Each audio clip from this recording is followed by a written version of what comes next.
Hello, I'm Terry Daniels, Director of Trust Investments with the Wealth Management Group at CNB Bank & Trust with your third quarter 2017 market update. Both domestic and international stocks were up across the board during the third quarter, with growth stocks outperforming value stocks, as evidenced by the Nasdaq posting a 5.79% gain compared to 4.48% for the S&P. Stocks in the Dow Jones Industrial Average were up 5.58%, only slightly behind the Nasdaq, benefiting by strong performance from Apple and Boeing. International stocks were also up during the third quarter, with riskier emerging market stocks up 7.02% compared to an increase of 5.4% for more mature developing market stocks. Higher quality investment grade corporate and government bonds were basically flat.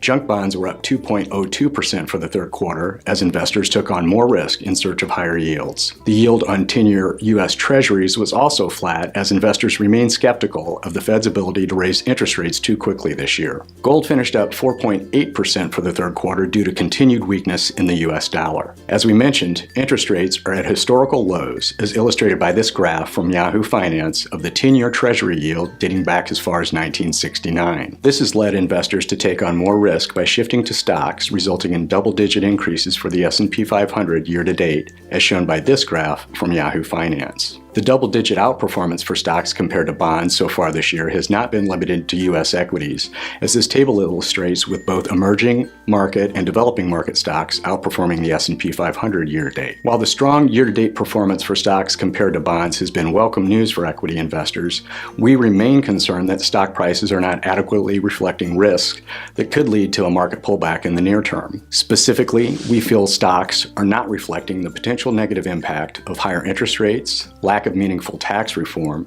and continued geopolitical tensions. Just as bond yields are at historic lows, stock prices are at historic highs. As a reminder from our last update, this graph from Yahoo Finance shows that the S&P 500 is higher than the level of two previous peaks, the technology bubble of 2000 and just prior to the global financial crisis of 2008. The first circle on the graph is the peak of the technology or dot-com bubble in 2000, followed by the subsequent decline. The second circle on the graph is the peak prior to the financial crisis in 2008, followed by the subsequent decline.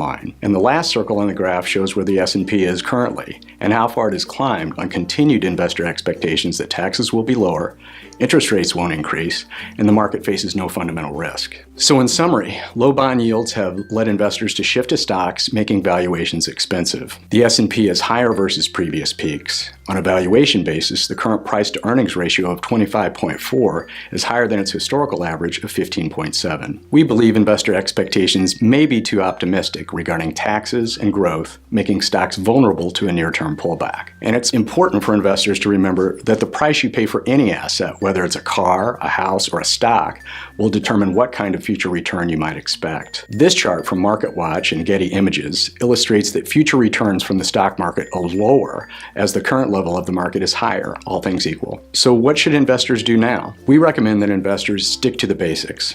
Have realistic expectations regarding future market returns and diversify. Don't put all your eggs in one basket. Review your investment allocations on a regular basis, making sure that your mix of cash, bonds, and stocks remain appropriate for your risk tolerance and time horizon. Keep higher cash balances of 5 to 7% to cushion volatility and as a source of funds to buy quality stocks that may fall out of favor. For bonds, stick with quality, shorter maturities, and a diversified ladder. For stocks, stick with quality and diversify across sectors. Rebalance according to your investment objective and risk tolerance. Stick to your investment strategy. Don't chase returns. Also remember, as a general rule of thumb, as you get closer to retirement, you should reduce risk by adjusting your allocations away from more volatile equities toward more conservative fixed income, depending on your specific circumstances. Thank you for joining us.